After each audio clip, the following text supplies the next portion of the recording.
Okay, hello everyone. My name is Flo van den Broek. I'm a policy researcher at Focal Europe and I will be moderating this event.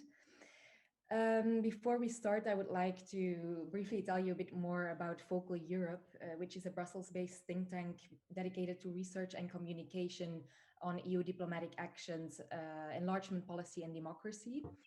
And also migration is for us an important phenomenon to keep an eye on as it shapes the EU's foreign policy. And an event like this one is therefore very interesting for us to learn about the insights of others and discuss this with young people who, in my opinion, have innovative perspectives and who are, of course, the future. So today we are here for a project named Thesis, Antithesis, Synthesis Migration Labs. And well, it's a multi-stakeholder project funded by the Europe for Citizens program of the European Union. And the main idea of the project is to understand and to combat the stigmatization of migrants and minority groups in our societies. And to do this, we would like to encourage participation of young people, just like you and I, for such debates and gatherings. And yeah, during this project, we will have in total 5 interactive workshops designed for young people. And normally they were planned to be face-to-face, but as you understand, it's not possible because of COVID-19. So if I'm correct, this will be the 3rd workshop already. And as we focus in each workshop on a specific matter with regard to migration, of course, we will today analyze the impact of COVID-19 on policymaking vis-a-vis migrants, and also discuss how migration policies could be included in response and recovery efforts from this pandemic. And well, for that, we have 3 excellent presentations for you. The first one will be delivered by Leila Baudeux. She's a policy and advocacy officer at Caritas Europa. And well, it's a Catholic network working with people of all faiths to end poverty and to promote the dignity of all people. And well, more specifically, she's an expert on asylum and migration policies. Then the second presentation will be given by Loredana Theodorescu, and she is the head of EU and International Affairs at the Istituto Luigi Sturzo in Rome. And she's as well a research associate of the Wilfried Martens Center for European Studies.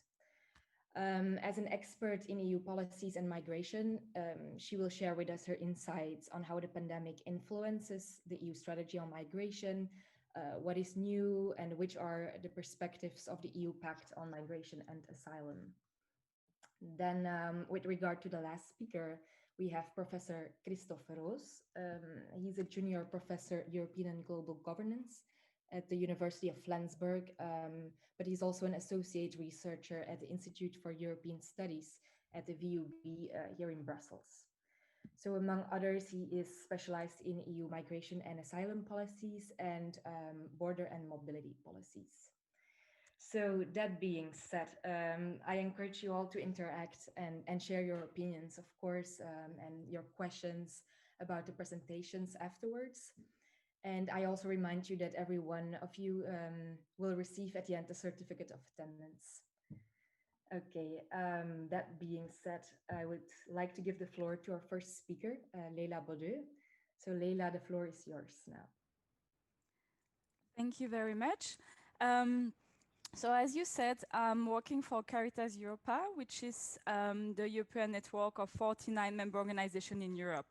So what I'm going to say today is based on the input they gave me, because many of them are working on the ground on different steps along the migratory journey of migrants and refugees. And so they have witnessed firsthand the impact that the pandemic has had on migrants and refugees. For instance, many of them saw an increase in demand for food support and housing. So I will start by giving a general introduction and overview of different type of impacts that the COVID-19 has had, with some specific example also from our member organization in some countries. Then I will also show perhaps some more positive elements related to the COVID-19 in what concerns the narrative around migration. And then I will end by giving a bit of perspective of what type of policy we would like to see on the agenda.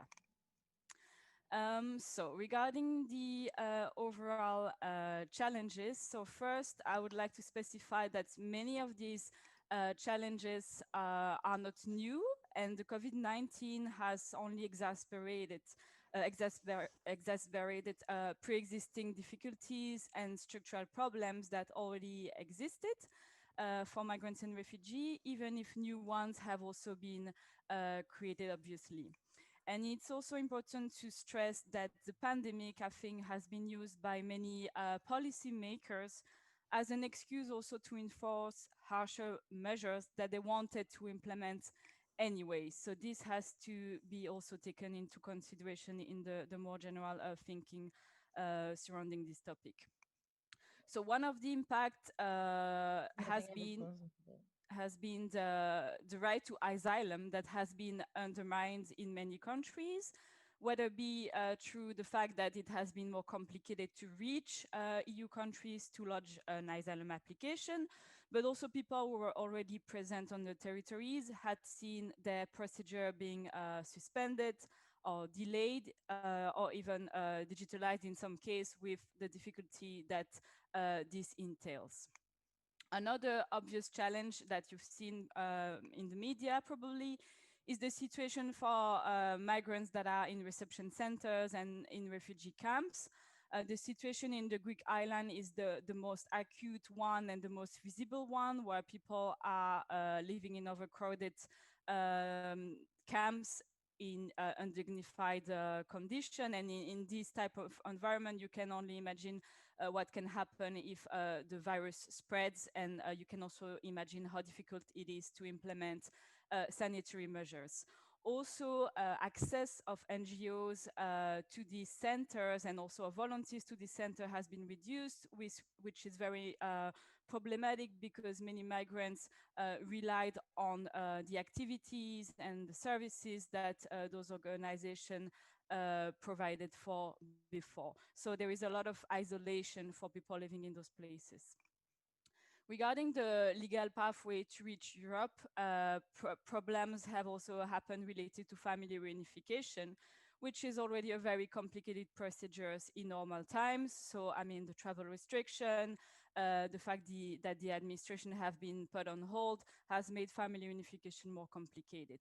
And the same goes for resettlement. So resettlement is the fact of bringing a refugee from a refugee camps outside of the EU to European countries.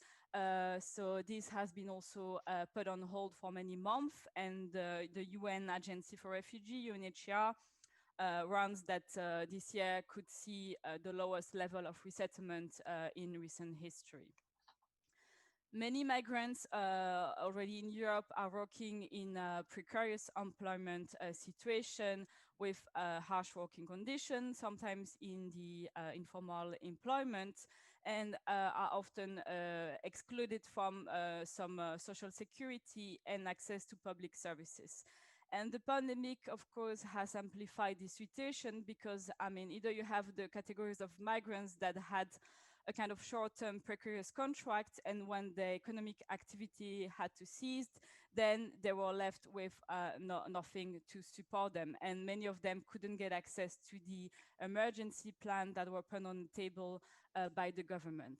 And then you have all the migrants that were working in the black market and that are in an irregular legal situation regarding the status. And these people, I mean, on top of not having access to the state support, they also lost their source of income. So this has had an impact on the remittances, so the money that migrants send back to their country of origin, and the World Bank assessed that it has been a 20% decrease this year. The migrant students also were greatly impacted because many of them relied on a part-time job to pay and finance their daily expenditures, and many of them had to knock on the door of organizations like ours to ask for support. So this is just a glimpse of the challenges. Of course, there are many more that I imagine the next speaker will highlight. But I want nevertheless to stress that despite those challenges, it's important to bear in mind that the migratory movement have also continued. They haven't been put on a total stop, and they have also picked up in recent months. With the dangers, obviously, that this entail in some cases, for instance, people embarking on boats in the central Mediterranean Sea. Now I would like to highlight some specific example that my members provided me with from then the national context. In Spain, my colleagues highlighted that the situation has been very complicated. For instance, for domestic and care workers, often women and often migrant women working in an irregular situation. And these people, I mean, first during the lockdown, they were afraid to move in the street to get to the house where they were supposed to work and to get a fine. But also, these people were excluded from the emergency economic package that the government implemented because of the fact that they didn't have and they don't have a residence and a work permit. I already highlighted the administrative procedure that were made more complicated.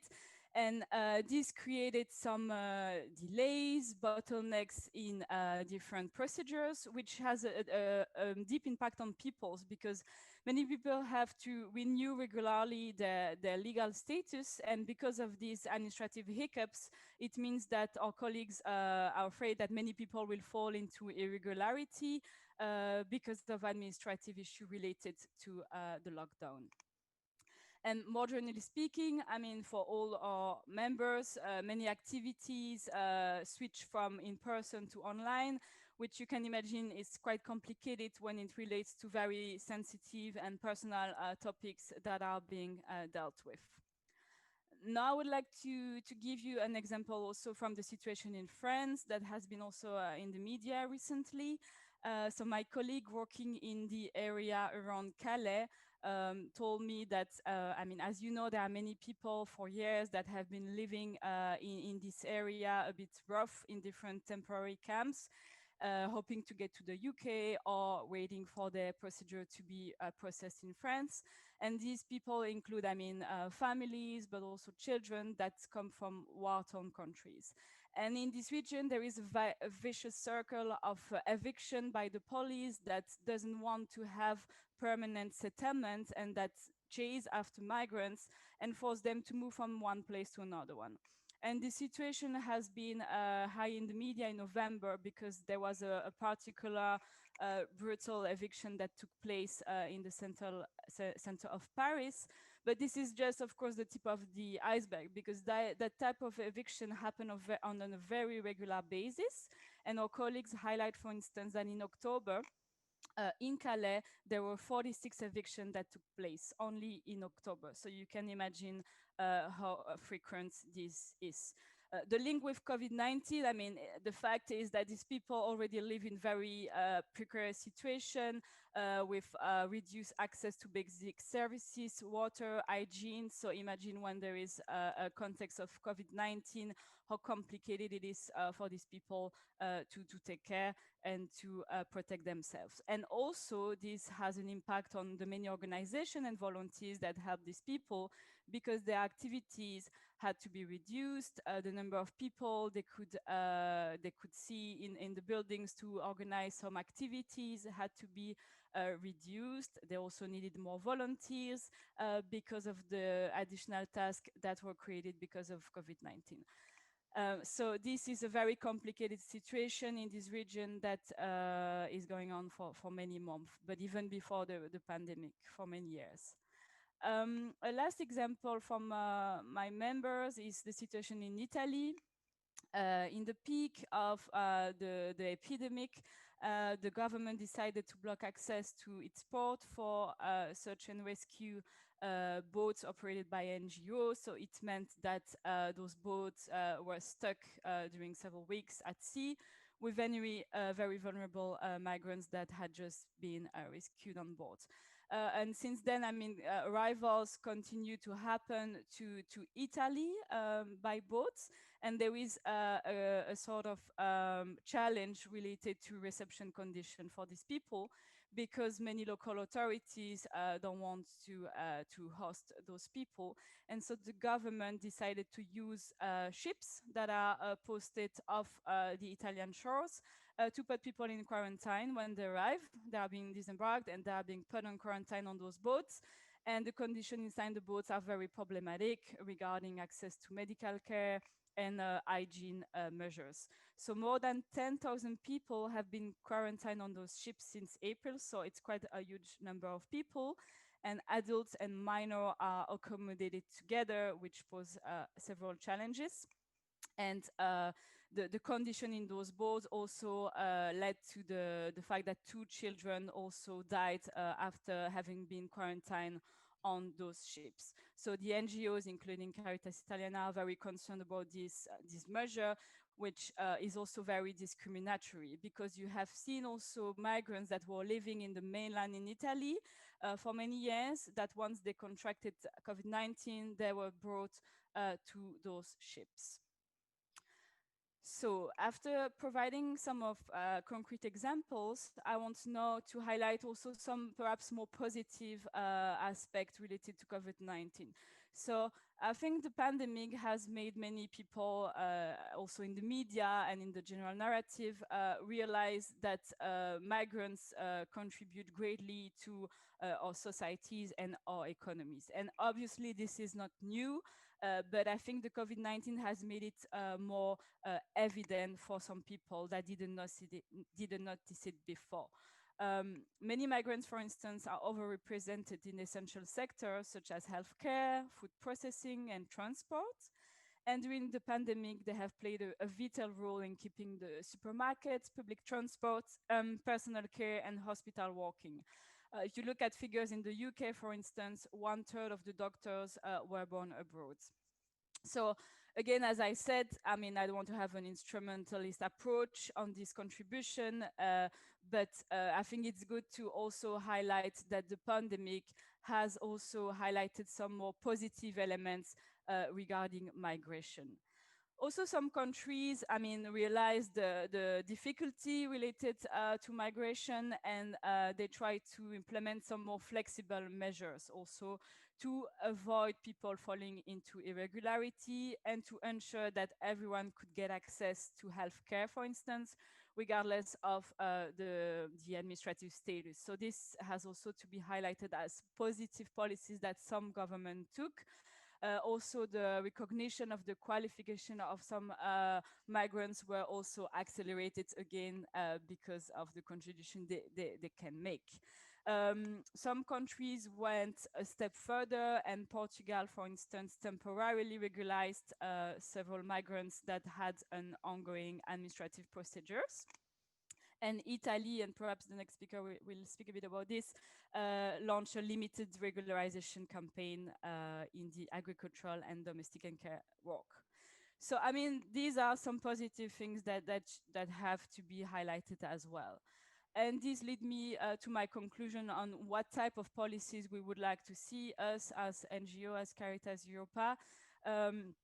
I mean, we've been campaigning and advocating for years to have more human rights-based and balanced policies on asylum and migration that move away from this kind of security approach, border control approach, and that also recognize the positive contribution that migrants bring to our economies and our societies in general.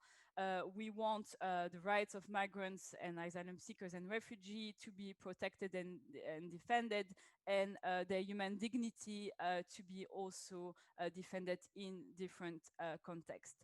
And in this regard, the EU Pact on Migration that I think one of the speakers we will focus on more specifically was a bit disappointing to us, because there is a clear continuity in our view with the past in what concerns focus on border control, the obsession with reducing migrants' arrival and increasing return.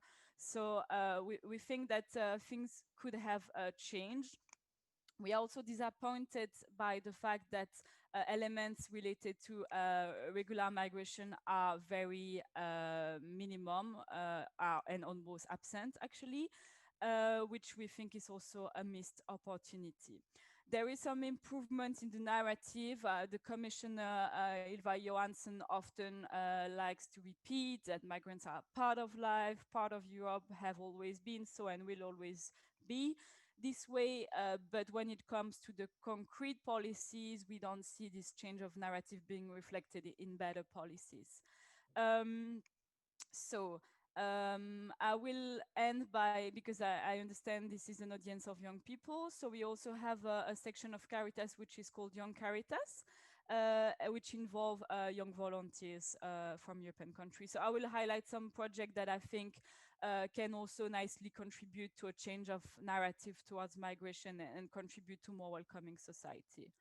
So one of the projects that they implemented is a photo exhibition in Greece, where 28 refugees and asylum seekers took a picture of Athens, so the new city where they were living, in order to make an exhibition and show to local population the way they saw their new city. So this type of project, I think, is interesting also to show an alternative image of a refugee and to also promote encounter with the local population. Then in Germany, in Berlin, there is also a project called Culture Buddy, and I think similar projects are happening in many cities around Europe, which is a project that brings together locals from Berlin together with migrants to discover the city, learn the language, exchange about their culture, their background, etc., and facilitate therefore social inclusion and also a bi-directional exchange between different individuals with different backgrounds.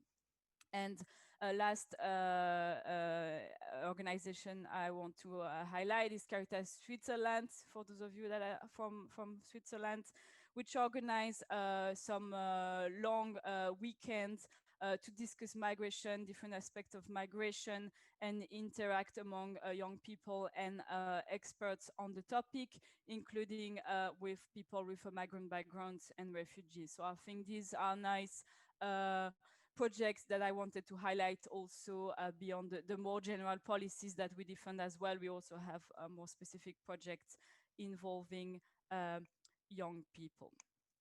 So that was it from me. So thank you. And if you have questions, I'm happy, of course, to answer to them. Thank you very much, Leila. That was really interesting, especially the inclusion of the positive side of COVID-19. It's enriching. Before we go on with the next speaker, I would like to open the floor for questions, remarks, or opinions, if there are any, regarding this presentation. So if anyone has a question, you could do it either verbally or you could also write it in the comment section if you want.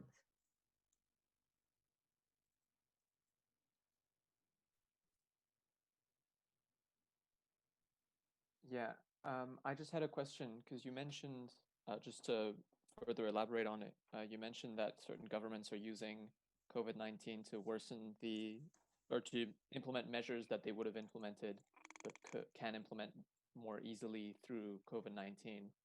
I'm just wondering whether or not there's a possibility that these could be rolled back through the work of, like, for example, Caritas, or if the situation looks pretty bleak in that regard, because as you mentioned, what's going on in Calais, what's going on in Paris is quite depressing in that regard. So just wondering, what were your thoughts on sort of the legislative fight? Well, I mean, the context is not easy. As you know, as I mentioned, the pact, I mean, the narrative remains on this angle, so it's not easy, definitely. Nevertheless, I think in each specific case, I mean, there are things that can be done and can be pretty specific, so it really depends on the context. But I think NGOs are very mobilized, and also different actors, to highlight also those problems and to fight back. I mean, if you look at the situation in the Central Med Sea with the boats. So this is a clear example for me, because even before COVID-19, they already were blocking access to the ports, and thereafter they used COVID-19 to justify it, even if it was done before. But nevertheless, you see that people are continuing to try to have search and rescue boat being deployed in the sea. saving people, and once they are being disembarked, people are mobilizing themselves also to welcome them. And again, to take the example of Italy and to give also some nice example, a bit more hopeful. I mean, you have a lot of local groups that are welcoming also migrants and refugees in their houses. And Caritas Italiana is also involved in different of these projects where people once a refugee is resettled, is being welcomed in some villages, for instance, in Italy, during several months, that the local population help them to integrate, to get to know a bit the surroundings, the village, and then to move forward with their lives. And these are more specific, you know, local projects, but I think they are important also to change a bit the bigger narrative and the more general policies, because if you don't have this acceptation in the local population and this encounter, then you cannot change the mentality to try to have better policies. So I think this is also important to highlight. And I think I will stop here.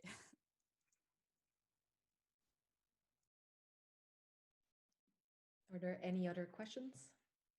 I would also have a question. You can ask it. Okay, thanks. So you mentioned that migrants contribute a lot to the economy, to essential sectors like healthcare and so on. So how is it explainable that countries like Austria or they don't want any migrants anymore, or like they are explicitly against the solidarity mechanism in the new pact? And even Germany and Sweden, they are kind of welcoming this introduced border procedure so that people get stuck at the border basically, or in the countries of entry. How is it, like, how can these narratives be combined? On the one hand, that migrants, they are essential in a lot of sectors. At the same time, a lot of countries are really have this anti-migration narrative. Like, for me, it doesn't fit together somehow. Yeah, and that's a bit frustrating, to be honest, because I mean, for years, also many academics have highlighted the positive aspect of migration, also regarding, for instance, legal migration. I mean, regular migration and economic migrants. I mean, for years, very in-depth academic studies show how we need them. But I think this type of message is a bit harder to be listened to and used by a politician. For instance, at the Commission, I mean, you have also many experts that know all these facts, but they somehow don't really use them as much as they could, because there is this political narrative that you mentioned that is negative. And so they are really afraid, if they are too positive, to have a backlash. And there is a bit this narrative saying, oh, we need to be stricter on migration, we need to return people, because otherwise you will have more populist parties like Orban that will rise and that will totally destroy our democracy. And that has been what has happened in the last few years. And to me, it's not working, because anyway, you still have those people. So it doesn't really change the things.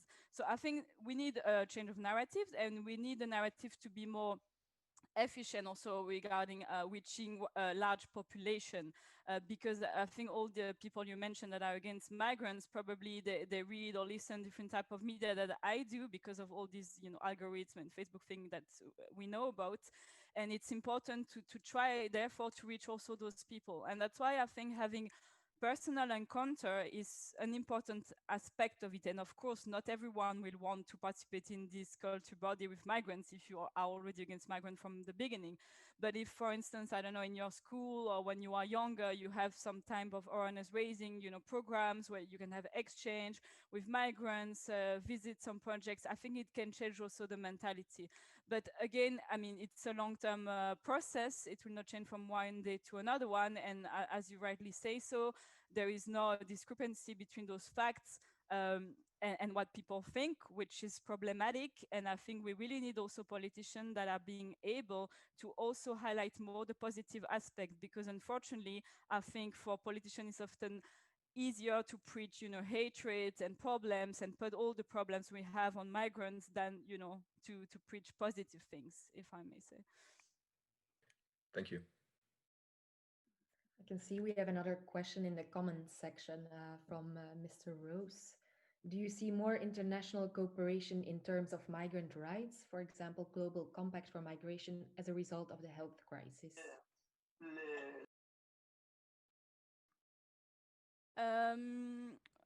I must say, I think there has been some kind of aid programs, development programs related to the response to the health crisis regarding some developing countries. I'm not so familiar with the details, to be honest, but one problematic aspect that I want to highlight related to international cooperation and development aid is the fact that more and more politicians and European Commission are trying to link aid with preventing migrants' arrivals and increasing return and readmission. And they are trying to insert conditionality in the aid programs they are having with developing countries, saying like, I mean, I'm summarizing, I'm making it simple, but like, if you don't help us basically to manage migration, meaning stop migration and increase return, then you will have more difficulty to get these development aid programs. And this is something that is really increasing now also regarding the negotiation of the new EU budget and the external aspect of this budget. And we've been also doing advocacy to fight this back because I mean, development aid is supposed to be, as per the treaty, to reduce poverty and inequality. And it's not supposed to be used as a diplomatic tool to fit EU's security and migratory interests.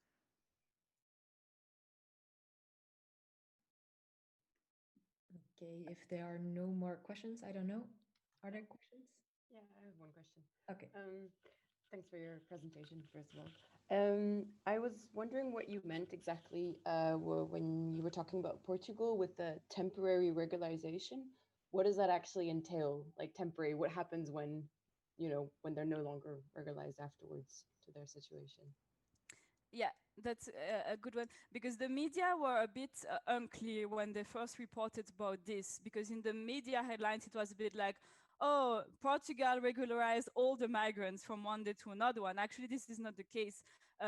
People who were already in administrative procedures regarding their legal status were temporarily regularized, meaning that they could get access to different rights and their status could be stabilized, but it was temporary in the way that it was supposed to last until, I think, 1st July.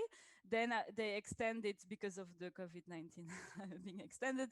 And I'm not sure exactly when it will end, but it's not at all a blanket regularization. So it means that when this exception will stop, then they have to continue with the procedure as it had been left before.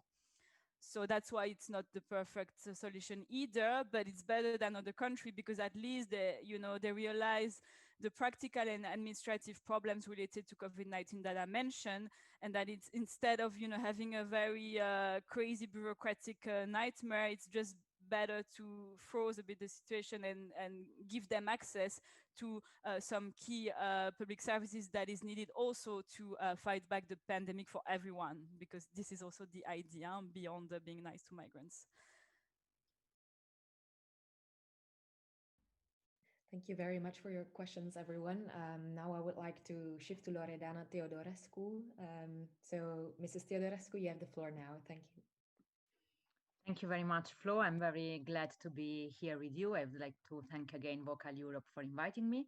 And thanks also to Leila, because I think that she highlighted very well all the, let's say, the effects and the impact of the coronavirus on migration in Europe. Now I would like to focus more on a specific aspect, which is the EU migration policy. I also prepared a PowerPoint presentation, so maybe it's easier for you also to follow. Yes. Let me start like this.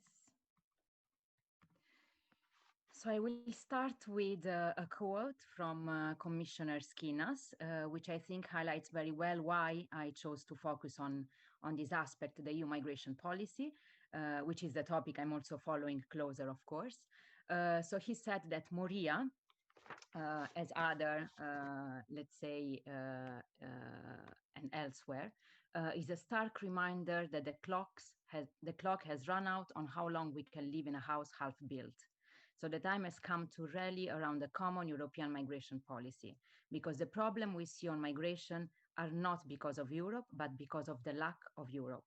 I think that this explains very well why we need to focus at this very time on a common approach at EU level to deal with migration, which is still a topic very divisive and controversial at the European level. So I would like to start with some introductory remarks on highlighting why there is still this challenge at the European level to deal with migration. So first of all, migration has becoming a more and more divisive topic among EU member states. Is a topic which is calling into question the meaning of solidarity within the European Union, but also within the member states and among citizens. Why? Because this is really a highly politicized topic, is driven by domestic politics and national interests. So we know that politicians feel the pressure to deliver quick and easy solutions or to feed the expectations, and sometimes are also using the migration topic in order to gain votes, fueling emotions and fears. And this is, I'm from Italy, and this is really happening in Italy, so I can witness what's happening and how parties are using migration in this sense. And it's also true that migration is driven by emotions, perceptions. So there is more and more a gap between the perception and the reality. And this, of course, is exacerbated by COVID-19, because with the coronavirus, migrants can easily become a target for politicians. And again, this is happening in Italy, especially now with the second wave of coronavirus. This situation makes more and more difficult to talk about migration in a realistic way, to search for a concrete, evidence-based and viable solution. And this is a little bit also an answer to the question somebody asked before. So why it's so difficult to reconcile the narratives.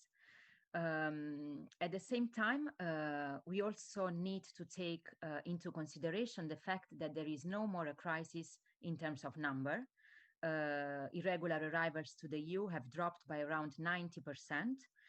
So overall, the migration situation has returned to the pre-crisis levels. And this applies also to the people entitled to protection. So the number of people coming in search for asylum also has decreased in the last years.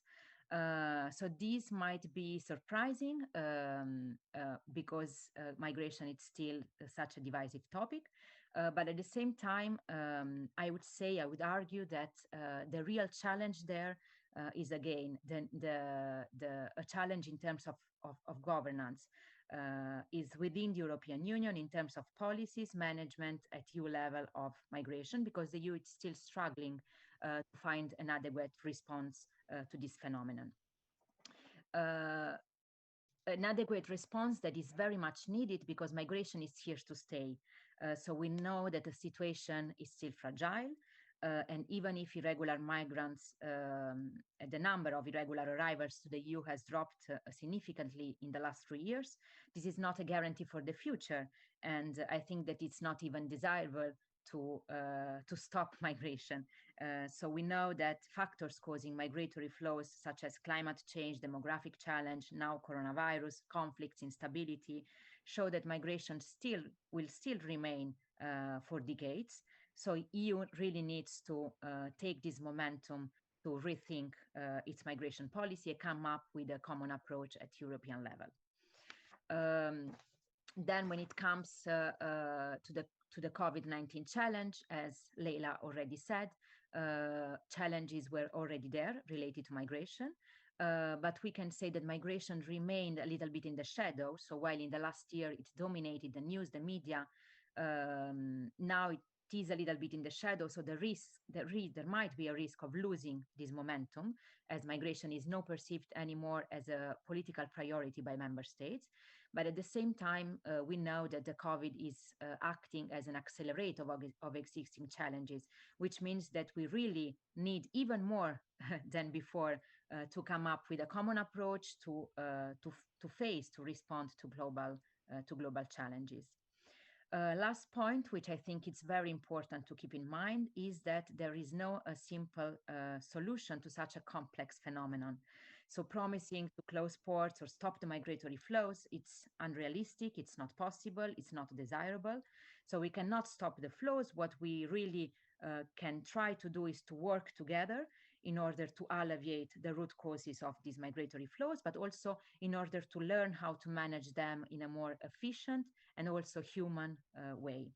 And I think that this is the, let's say, the direction that the Commission is taking at the moment, because the European Commission started its mandate at the end of last year by saying that by promising a fresh start on migration.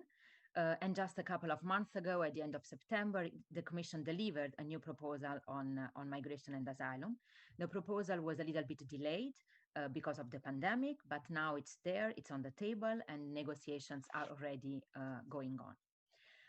Before saying that, as I don't know exactly how much are you familiar with EU migration policy, I would like just to highlight a couple of elements which I think it's important to keep in mind and to understand why we are struggling so much in order to find a common approach at the European level.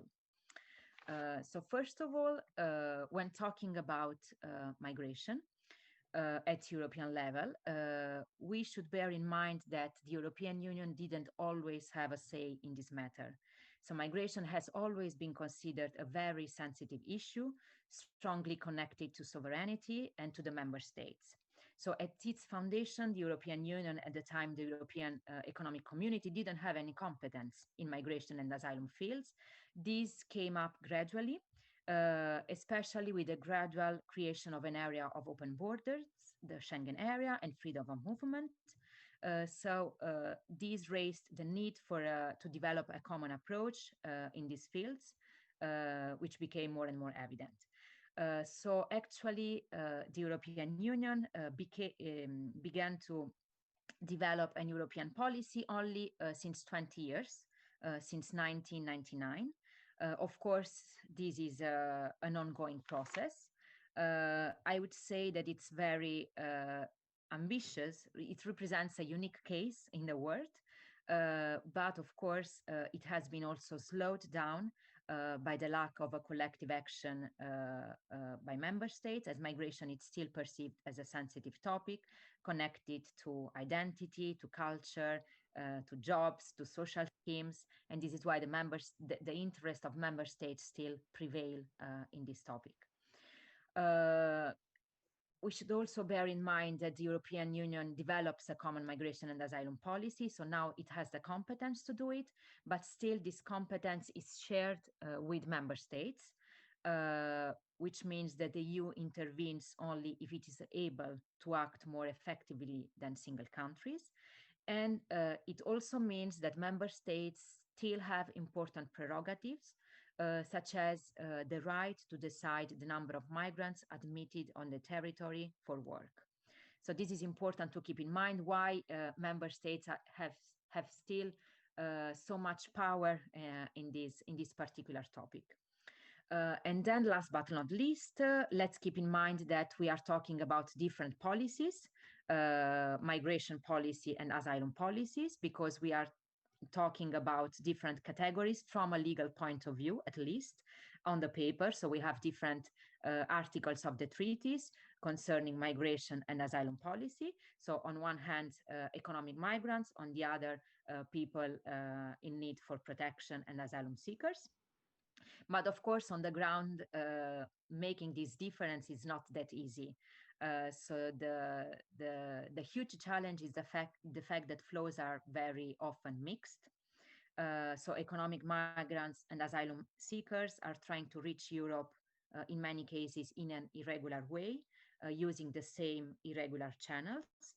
And this makes even more difficult for the authorities to identify since the beginning the genuine refugees, so who have the right to stay and receive protection, to people who are economic migrants and theoretical can be returned to their countries. So again, there is this difference on the paper, but it's not that easy to differentiate people once they arrive in Europe and to really understand their conditions. So what do we have now on the ground is a policy still very fragmented, still 27, let's say, migration policies, and this process is still ongoing. But what happened in 2015 with the so-called migration crisis? Suddenly we have a scale of influx of irregular migrants at EU borders, an increase of people entitled to protection, and also a lot of loss of lives in the Mediterranean Sea. So this was perceived somehow as a milestone in the development of the EU approach, because it made very clear all the weaknesses of the asylum and migration system at EU level, the insustainability of the Dublin system, which puts a lot of pressure on the country of first entry, and caused deep division among member states. On the other hand, I think that with the crisis, migration became for the first time a priority at the European Union as a whole. So not anymore a priority just for frontline member states such as Italy and Greece. And this is why the EU has started to make an effort to overcome this challenge together. So we could also say that the European Union has done more in the last years, reacting to this pressure, to this so-called crisis, to this emergency than in the last 20 years. What happens now that once the numbers dropped and there was an attempt to convert to transform all the temporary measures into a more permanent and efficient system, overcoming the emergency also in the future. Again, let's say the whole reform process stalled because again, tensions and divisions on how to develop this European strategy were raised. And this is where we are now. So the main debated issues concerns internally how to share the burden among EU member states. Here, the real and clear question is related to solidarity and how to share the responsibility within member states. So we know that European Union member states are affected in a different ways by migration. Some of them are really impacted because they are frontline member states, are subject to a stronger pressure in terms of arrivals, such as Greece and Italy. Some others are impacted more in terms of asylum claims. So for instance, Germany is processing 2/3 of all the asylum claims arriving in Europe. And finally, some member states are not so much affected by migratory flows, so don't really have an interest in sharing the burden and showing solidarity with other member states. So here, the main point is the reform of the Dublin system. On the other hand, we know that while struggling to find an adequate response to the migration challenge within the European Union, member states usually tend to agree on the need to strengthen the cooperation with third countries, somehow to externalize the migration management. This is per se not something bad in the sense that we need to strengthen the cooperation with third countries as migration is a global phenomenon. So we need to include all the involved countries in the management process. But at the same time, this is not as easy as it might seem. So we really need, for instance, a critical evaluation of the impact of such cooperation in terms of respect of human rights. It's not that easy to involve third countries in ensuring their cooperation because there might not be as interest as the European Union to manage these or to reduce these migratory flows towards Europe. There is a risk, of course, to turn EU into a fragile actor too dependent on third countries. And more generally speaking, this external action on migration cannot replace, in any case, an internal approach of the European Union to migration. So they need to. So we need both of them in a more comprehensive approach. Where are we now? As I said 2 months ago, a new pact on migration and asylum was proposed by the European Commission. The attempt here is to, first of all, to rebuild trust among the member states. So it is perceived, I think, by all member states now that managing migration, it's important for many reasons. It's important in order to cope with such a phenomenon. It's important in order to really give protection to vulnerable migrants. But it's important also for the European Union as a whole, because the lack of a common approach on a topic which is so central for the European Union and is perceived as so important by its member states risk to put into question the overall sense of the European Union and its ability to tackle common challenges, common phenomenon. So the first attempt of the pact is really to rebuild this trust among the member states through more effective procedures, which should be fair, efficient, and more human, and striking this new balance between solidarity and responsibility. The attempt is to find an inclusive approach which takes into consideration all the perspectives, all the different interests at European level, tackling all the different elements of the migration of the migration policy. So again, we find 3 pillars. The external dimension, it's again there, and it's really important and central.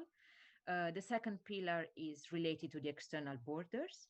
And then the third one, which is, let's say, the most related to what I previously said, is the attempt to find a new firm but fair internal rules to ensure solidarity, to ensure that solidarity is provided to member states under pressure.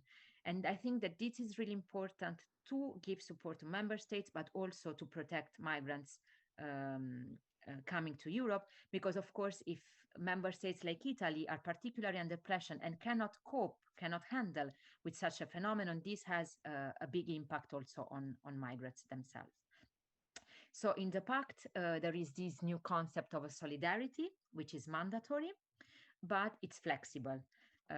So member states can still decide how to express this solidarity, not only by relocating migrants, but also by sponsoring returns or giving operational support. This, I might say, it was a little bit disappointing, especially for countries like Italy, because I'm not sure that return sponsorships can really be considered as an effective way of showing solidarity, first of all. And then because it is clear for everybody that Dublin is outdated, so it's not working anymore.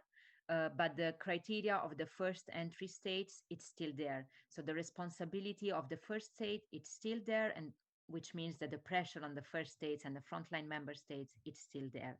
And this was a little bit disappointing, and I think that Italy will try to negotiate these more and more. But we know that this is a compromise. So if we want to come up with a realistic approach, which is agreed by all the member states, we need somehow all of us to make a compromise and to find a compromise among the different solutions.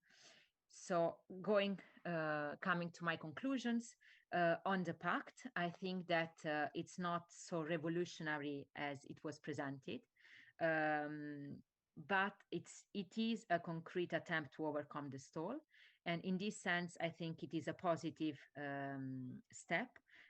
Because as I said at the beginning, migration is no longer under the spotlight because of the COVID emergency. So there was a real concrete risk to lose the momentum. But we also know that the reform of migration policy is very much needed and goes beyond migration policy. And with the COVID emergency, this is even more needed. There is still a longer way ahead, so we need to find a political agreement on principles that first, and then to come up with concrete legislative initiatives. Again, the main controversial issue, which will slow down probably the negotiation process, it's the idea of solidarity and the impossibility for the moment to really reform the Dublin system. But I think it is important also the fact that the pact acknowledges that the challenges are related to a lack of the EU, and the fact that this fragmented solidarity has an impact not only on member states but also on migrants. So what we learned in the last years is the fact the challenge of migration is still there and will remain if not tackled. We really need to come up with a truly common migration policy at the EU level. And I'm happy to see that my last point is exactly reflects exactly what Leila said before. I think that it's also important to change the narrative about migration because xenophobic sentiments are rising in Europe and are finding larger spaces in national debates. And so it's important to change the narrative, to show that migration is a complex phenomenon and to show all the aspects related to migration, also the positive ones, of course. And I think it's also important to better communicate the EU ability to effectively and humanly address it. So bringing together European and national efforts. And in this sense, I would like to finish with a positive note because I can feel that the Commission is trying to take this aspect into consideration for the moment on the paper. I hope that this will be reflected also in the concrete actions in the months to come. So thank you very much, and I'm happy to discuss about this with all of you. So please feel free to ask questions or also just to share your point of views or comments. Thank you very much. Thank you very much, Mrs. Theodorescu. That was really a very insightful presentation. Yeah, so as we did in the first session, I would like to open the floor for question, remarks, and opinions, if there are any.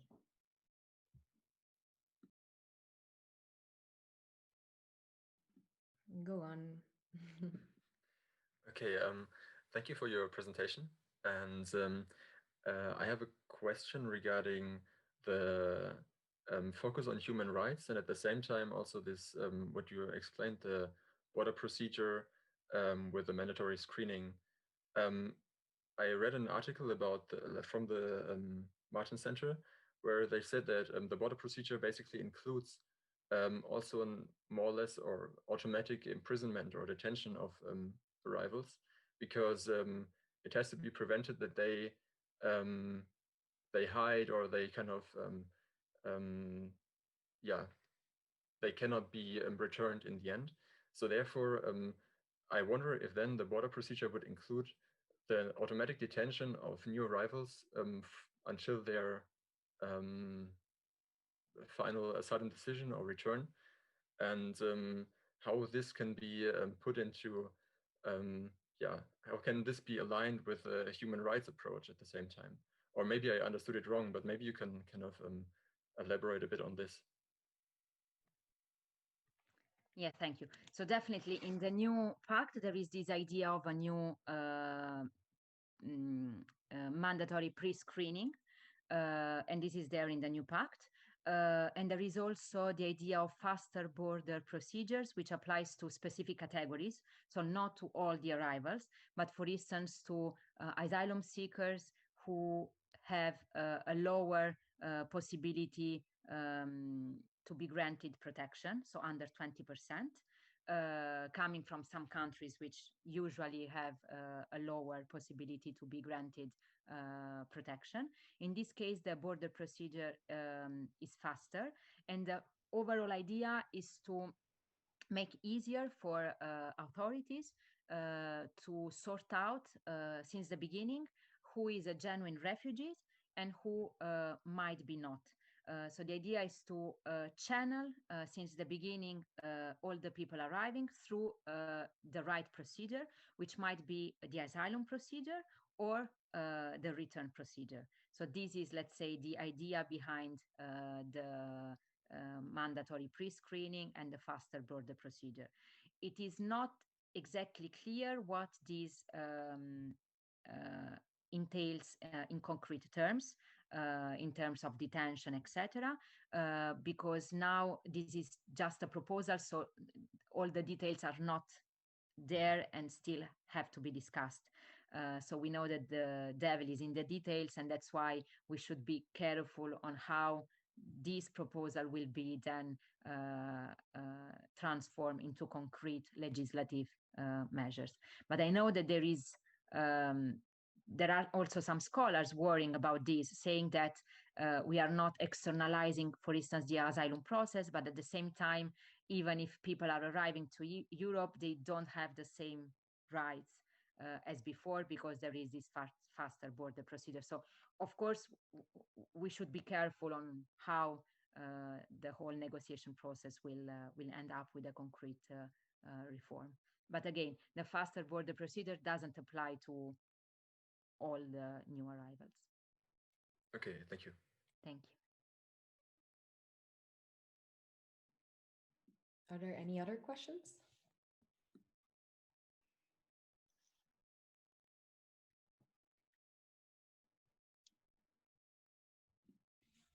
Okay, thank you very much, everyone, for for that one question. I would now like to go further with Professor Christoph Roos, who will give a short intervention. Mr. Roos, the floor is yours now. Yes, thank you very much, Ms. van den Broek, and also to my previous speakers for their really interesting input. I've already learned something here. So what will my intervention be like? What do I focus on? I will ask myself how the health crisis functions or is actually a critical juncture that may allow for changes in migration policy. So as Laila has already observed, there is an impact on the crisis on migration movements, but I would like to take the theme of this workshop seriously and ask what is actually the relationship between the crisis and migration policy change. What can we already observe? Like, how is the crisis a catalyst for policy change? How can we theorize on this? What kind of change can we expect? Can we expect any change at all? And then I would like to finish my little intervention with research questions that I find interesting as a scholar of on the intersection of migration policy and EU studies, basically.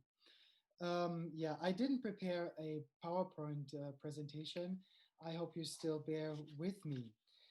So first, of course, we have observed impact of COVID or the pandemic on migration movements in various areas of the migration flow, be it asylum migration. I think Laila has given an impressive account of how the situation for asylum seekers has changed in Europe, be it also family migration. It has become more difficult for resident immigrant spouses to have their family members join, also because it is more difficult to meet the financial requirements to do so. And thirdly, as I studied mostly labor migration, I see a lot of intersections between how the pandemic affected labor migration movements. And of course, I think the interesting element about this COVID pandemic is that different from previous crises, as we had observed and already studied them, for example, in the 1970s, the oil crisis, or recently the world financial crisis, this is sort of like a double crisis. We have first the health crisis that will be followed by an economic crisis, or is already followed by an economic crisis. So we have this like simultaneousness of two crises, basically. And so we need to see how this distinguishes from earlier moments of crises, also with regards to their impact on labor migration movements. So we have heard already something about migrant domestic workers, and I think this is also the field that we should look at as scholars. But then there are more also we have heard about remittances, the effect of on remittances, which will be declining. It is also interesting to take a more inward perspective to see how these border closures and then the interruption of incoming labor migrants and seasonal migrants, how that has affected, for example, on unemployed resident workers moving into formerly areas and sectors that were predominantly reserved for migrant work and seasonal work. So whether there is actually a change visible, or whether this was a very temporary observation during the height of the crisis in spring, when there was actually border closure. But for other sectors, I guess, in particular in the services sector, as we will have a rise in unemployment. I'm based in Germany, and we are keeping unemployment levels artificially down at the moment, but we will have a rise in unemployment in the future. And this unemployment rise will be in the services sector, first of all, not so much in agriculture and not so much in construction work, as this is still like the budget or the spending in these sectors has not decreased that much. It has increased during the crisis, but in the services sector and the hospitality sector, there we will see sharp decreases that will also affect migrant workers. So, and what we see in terms of policy change, we also see what I just mentioned, a re-examination of the dependence on migrant workers in some sectors. We will probably see more investments of Northwestern European states in hiring and employing resident workers, like whatever, like not, I don't say national resident workers, I say any resident worker that is unemployed, and probably also raising the standard of employment in some sectors. And we could see that in the health sector, and we could also observe it already in the meat processing industry, where, at least in Germany, that the crisis and the workers involved with like having poor workplace conditions that affected their health negatively. So that actually led to new policy with regards to workplace safety. Then, and I think Leila has mentioned it, there were certain campaigns with regards to legalization issues in Italy, in Portugal, and that is the question, a consequence of the crisis or as a consequence of something else. And I think we also can see, like, sort of as a policy implication, more international cooperation on refugee and IDP populations, as they are prime targets for COVID. And so we should, then this is immediate impact on policy that we can already observe. Of course, we need to study further whether this is actually crisis related. And the scope of these changes. Sometimes it's just like very little changes, and sometimes it's actual policy change. So taking a different direction with regards to the policy, because the policy should meet different ends. For example, I could see such a change in policy with regards to more stringency on entry, but more expansiveness with regards to the rights pertaining to migrant workers, for example, in whatever kind of sector they work. And of course, as my previous speakers have already alluded to, we should expect more economic and societal protectionism as a consequence of the crisis. And we should also expect that food insecurity and also contracting economies in the European environment will lead to conflict and probably further movement. So that's basically my little observation, my little take of what the crisis has done to policy so far. But how should I theorize on it? How should I actually go about it in a more scientific sense? So a couple of years ago, I've published a piece on how the global economic crisis intersected with migration policy change. And what me and my collaborators back then was Natascha Zaun, who co-issued this special issue. What we found is, well, there was not that much policy change that could actually be related to the global economic crisis. Of course, there was effects on movements, because that's push-pull dynamics. Less demand for foreign workers means also less supply of foreign workers. A drop in incoming immigrants could be observed. However, with regards to policy, no, we couldn't see that many changes. And why was that? So if we go to theory, we quickly ended up with looking at historical institutionalism, and historical institutionalism tells us, well, policy development is very path dependent. And that means that past decisions that were had been adopted probably a long time ago are still influencing current decisions.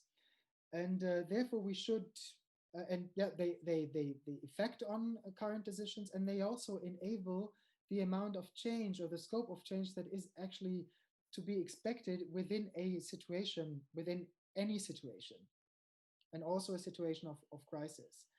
And any policy that we observe is also an expression of an equilibrium of interest and an equilibrium of power. And whether a crisis actually has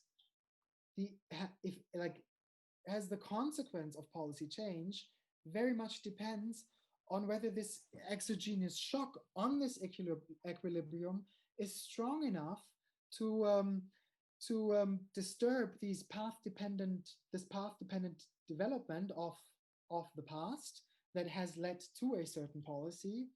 And we should also see, or also try to make sure, or try to study whether this exogenous shock actually had the power to rearrange actor positions on whatever issue is at stake. So with our issue here is migration policy. So now, because is the COVID pandemic a crisis basically big enough to change actor interests with regards to migration policy? And then if you want to assert, or if you want to study actor interests, it's also important to study the conditions that are necessary to actually promote change. So let's say the crisis is big, but then the crisis may be as big as hell. If actors are not ready for change, there won't be change. Or if actors don't want change, there won't be change. Or if veto positions are very stable and fixed, there won't be change.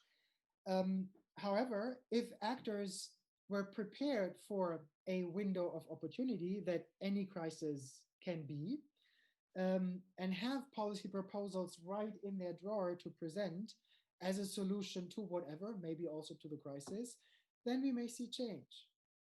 And so basically actors in migration, in the migration policy field, must be prepared to raise up to the occasion, to use this policy window that I think that opened up with regards to certain issue areas.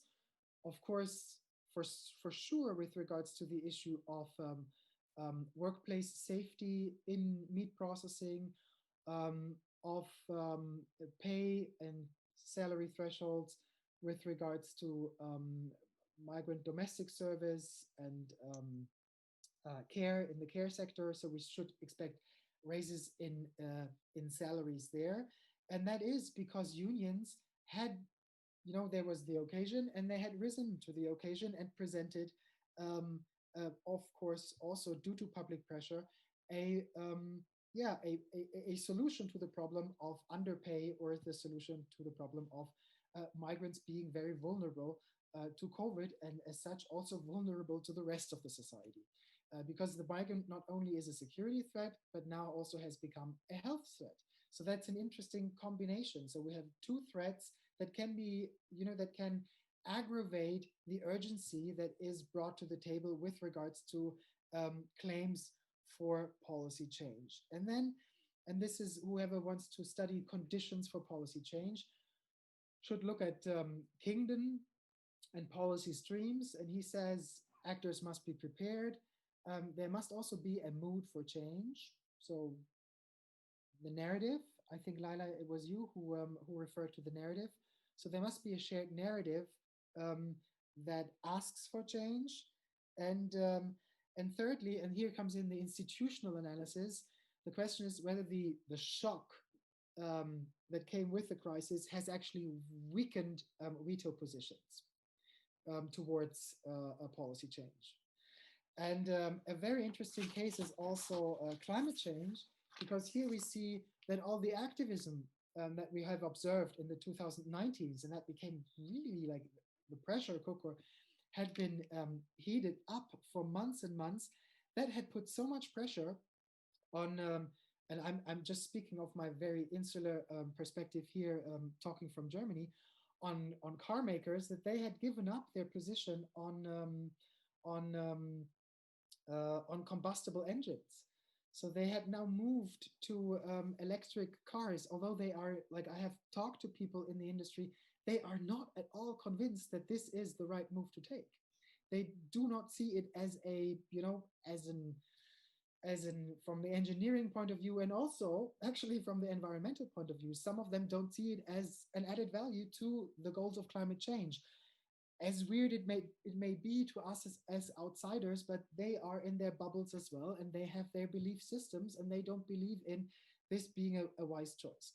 But their veto position, and also their like stronghold on government in Germany, was very much weakened through activism and through the urgency that climate change had occurred to in the last year. And now the question is whether we see a similar urgency with regards to the COVID issue, and what kind of sectors are affected, and how you can justify policy change within these sectors.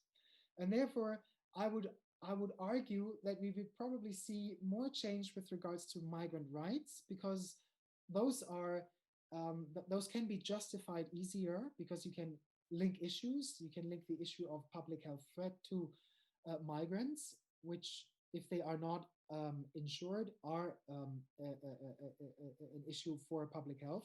So you can make this issue linkage very skillfully. And so now I come to a conclusion here with my little presentation. For researchers, or for people who would like to engage on a research path here from a sociological or political science angle, the first question that must be addressed is, so is the pandemic actually the reason for migration policy change? Or is it an additional factor that accelerated policy change that whoever actor had planned beforehand? I would say that the issue of legalization with regards to undocumented workers in Italy is one of these cases, where probably Cinque Stelle had this idea before, they had it on their agenda, and now there is the window of opportunity arising that they can justify this change easily. So anyways, we must now be very vigilant and observe how policy change is justified. Is it actually linked to the crisis, or is it linked to is it seriously linked to the crisis, or is it linked to the crisis as, as a cover up for another reason that may be that may lead to policy change? And then what I also find interesting, and that's why I asked this question, is how the crisis increases international cooperation on the issue. And I think there is a lot of room now for two-level games. So one of you asked about the hypocrisy that is to be observed. Like some governments are really harsh on asylum issues right now. They refer a lot to rising populism.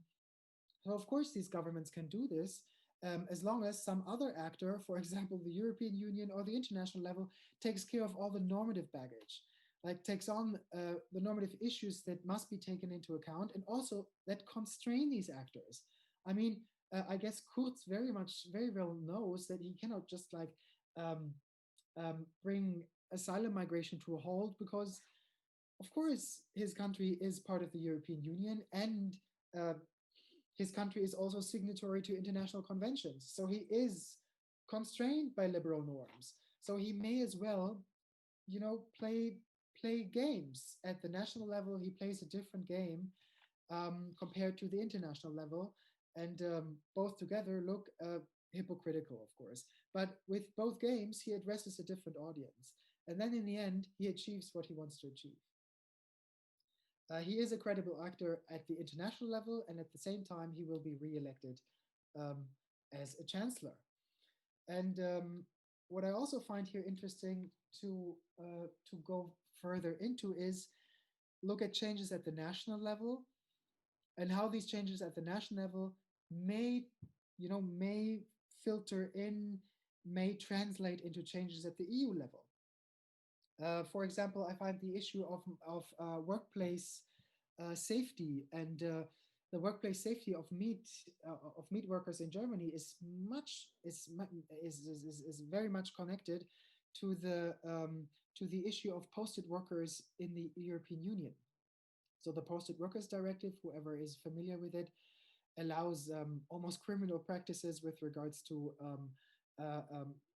like moving workers from low-paid European countries to high-paid European countries, but still paying them very low wages in these high-paid European countries. So my question is whether we will see more pressure now on the European level actually to also probably amend this legislation with regards to workplace safety and working conditions in the country of where the work is actually performed. And yeah, two more questions. The one is the issue of where we will actually observe changes. Is it change with regards to entry? Will we observe more stringent policies, more restrictive policies for migrants coming in or asylum seekers? Or we will see changes with regards to rights, like residency rights and workplace rights. And my inkling is that we will rather see changes on the residence conditions of migrants rather than the entry conditions. Entry conditions will probably only change with regards to more requirements put on people entering, requirements such as health checks, requirements such as quarantine measures, and that will also increase difficulties of public administrations to deal with people. But I mean, Laila has already alluded to this. And then lastly, and I think what we should never ever leave out of consideration, and that is also a problem of these crisis times that we are in. We only look at the present. We only look at what's in front of us. But basically, and I'm falling short of this as well sometimes because I'm a political scientist. So often I find my own profession much too much being focused on the present and not looking back. Like, what can we learn from previous crises, from the 1970s oil crisis with regards to policy change, or the last crisis, the world economic crisis, the financial crisis? How did policies change there? And maybe we can find similar patterns that allow us to understand the effects, the general effects of crises better. So then we will also be able to theorize further on the impact of crisis as an exogenous shock on migration systems and migration policy. Okay, I'm done. Thank you very much for your attention. We have some more minutes for your questions. Please shoot. Thank you so much, Professor Rose. And indeed, if there are any questions. If I may, Professor Ruth, thank you very much for your presentation. Actually, I have a twofold question regarding the role of actors in policy development. Firstly, do you see that a specific kind of actor could play a major role in policy development? You mentioned, for example, the role of civil society in climate change, in the climate change issues. So do you see one actor more important than another one? And particularly focusing on the policy, on the changes in policy immigration. Do you see a specific political actor playing a major role in the change in policy immigration? You mentioned national governments, the EU. Someone is conducting the game in a more efficient way, or not? Thank you. Yeah, thank you very much for your question. A very important question. You should always ask who are the most powerful actors in the game. And with migration, we need to there you need to focus then what kind of situation you mean, like what category will be addressed. Is it asylum seekers? And with asylum seekers, of course, it's international relief agencies such as Caritas also has a big role to play as a lobby organization, as an advocate for migrants' rights, for asylum seekers' rights, and that will be the case also here. For migrant labor, it's always employers and unions that are important to look at. And if we look at the interests of employers, even during crisis times, as we will see unemployment figures going up, also here in Germany, I still, at least I can only speak for Germany right now because that's the data I'm most familiar with. I won't predict any policy change for Germany. Since employers here have a firm grip on the government right now, there's a grand coalition very close to employers, both at both ends, and employers always have an interest in flexibility of labor, availability of labor, and they want to choose themselves who they employ. So they want to choose the skill set they need. And if the domestic labor market or the European labor market does not supply this skill set, they want to go abroad. And for that reason, we have seen all these like openings for labor migration in recent years in many European countries. And I don't see a rollback in that area as a consequence of the crisis, because we will probably have a rebound, an economic rebound in Germany that's forecasted. But the economic rebound does not have to go together with unemployment. So I'm not so sure yet how it will play out. But I don't see changes with regards to labor migration policy, as employers are really influential here. And then with regards to political actors, I think there's an important shift here. We need to see what kind of leftist parties are in power, whether leftist parties are in power, whether those are identity liberals with a left leaning, or whether left parties are more like the old type of social democratic labor movement leftist parties. And that makes a big difference also with regards to who do they address and with what kind of policies.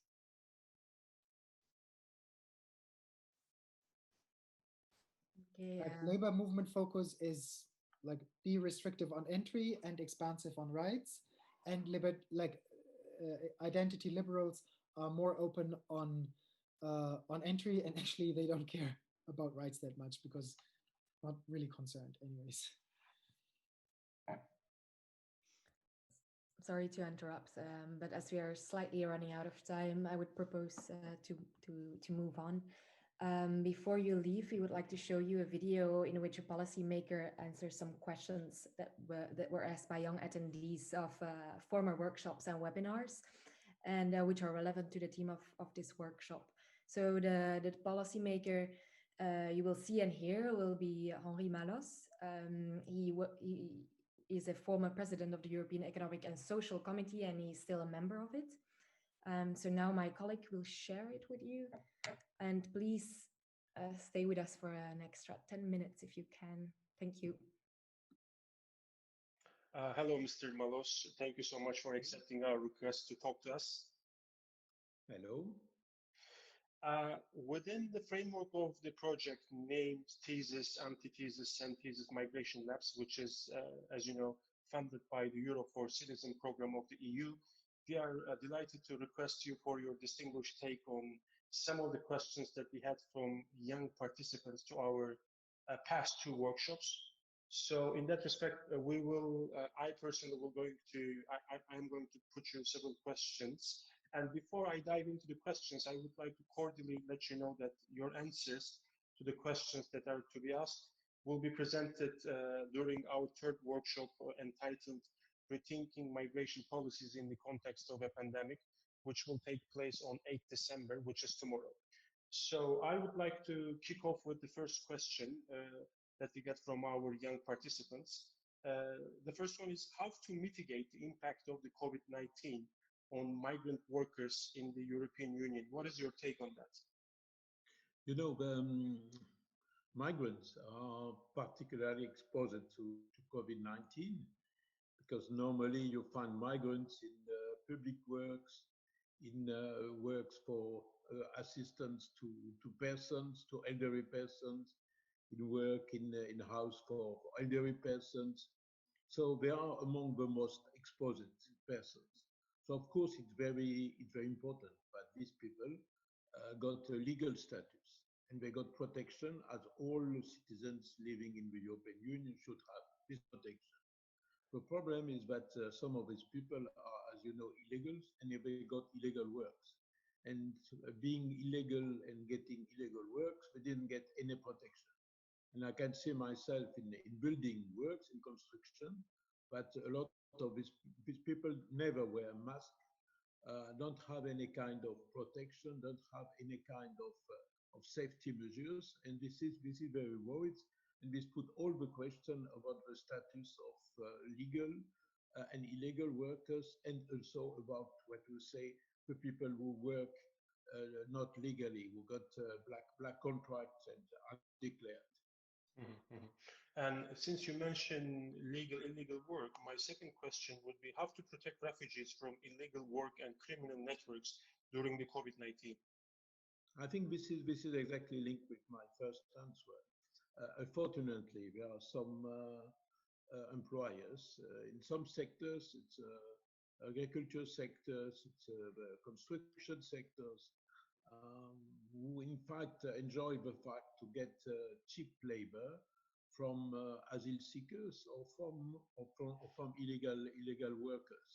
So and I see also that the local authorities in various countries, from Belgium to France, from Malta to Germany, have a kind of tolerance facing this kind of behaviors, tolerance toward the employers would hire illegal workers. And I think that this should be warned. We should warn the government. The European Union should warn the national government to stop this tolerance toward this activity. These are kind of criminal activities. Criminal because they don't respect the labor law, and criminals toward the people they hire at very low cost and without any guarantee and any protection. So the main effort should be to criminalize this kind of activities. Mm-hmm. And something related, but not very extremely related, let's say, in order to ensure long-term integration of migrants and refugees in our European Union, what do you think are the current challenges in times of COVID-19 in order to, in a way, increase social participation of refugees and migrants, both politically, but also in terms of narratives, I would say? I think COVID-19 or not, we face this situation, but there are more and more difficulties to integrate asylum seekers, refugees, and migrants in our European society. And as you know, this creates racism, this creates exclusion, and I think this is a very strong development. In my view, the most important for, of course, legal migrants, asylum seekers, refugees who got legal status of refugees. But these people should accept the culture, the law, the language of the country where they are set up. And in the same time, it's up to the national government, national and local authorities to make all efforts to integrate these people. I think it's a win-win. Win-win, that means there are rights and obligations from both sides. Rights from the people who get legal statute, legal recognition, for example, as refugees, as asile seeker. But of course, in the same time, they got some obligation to respect fundamental law of the country where they live, to respect the culture, to make any provocation, to speak the language, and so on. So, and then we come to a good circle where each part makes the effort. It's a virtuous circle, and this should improve really the situation. If not, as we experiment today, we have on one side people who don't respect the local law, who don't speak the language. We have a kind of separatism, live apart in ghettos, apart from the society, and of course the exclusion, the reject from the local population is growing. So I think we should come back to a more, I would say, win-win procedures, win-win attitude. Speaking of the integration of migrants and refugees to our societies, do you think what can be done to ensure migrants' access to the labor market at the EU level? I think during this pandemic situation, each of our European countries, and mainly the one who are the most touched by the COVID-19, although all the countries now suffer, unfortunately, from that pandemic. We have very tense labor market situation for everybody, including for locals. You know, the unemployment rate is rising in all our country, and we can expect at the end, if and comes as soon as possible, but at the end, we can expect explosion of unemployment. So we'll face in all our country very tense situation. So I don't think that in this situation it would be the right time to insist on freedom of movement for migrants when they are set up in one country.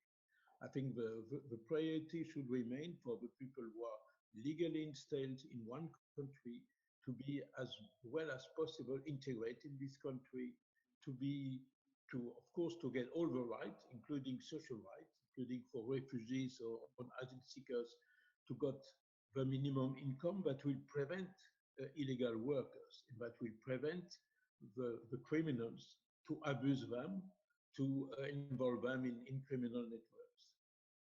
Mm-hmm.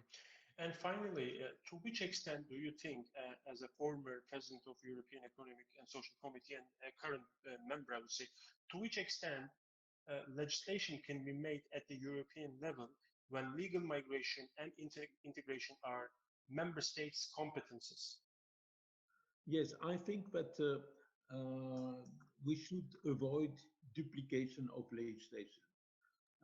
I think that in that matters, it's mainly national competence or even regional competence, country like Germany or federal countries, and we should avoid an overlapping of competence, which will create a big confusion. The role I see of the European Union is mainly to organize exchange of good practices with NGOs, with national governments, with local authorities, and I will really insist on that point, is the importance of local authorities, because where the people have to be integrated in the society, it depends mainly on local authorities.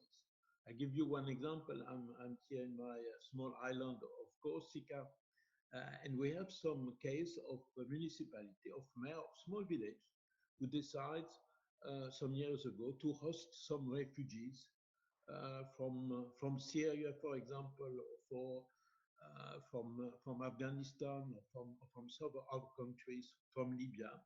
And these examples are very well functioning, because the mayor have asked first the local population, explain, introduce these people, give them some possibility to work legally, of course, putting the kids in the local schools.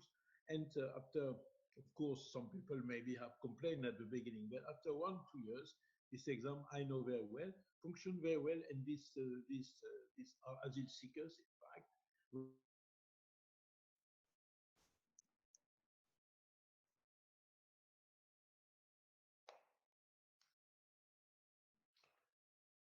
not Mr. the Mamos? European Union of the national government, but the local municipality. All right. Thank you so much, Mr. Mavos. It was a pleasure talking to you. And as said, this will be presented during tomorrow's workshop, and we will certainly share with you the feedbacks. It was my pleasure. Thank you. Thank you.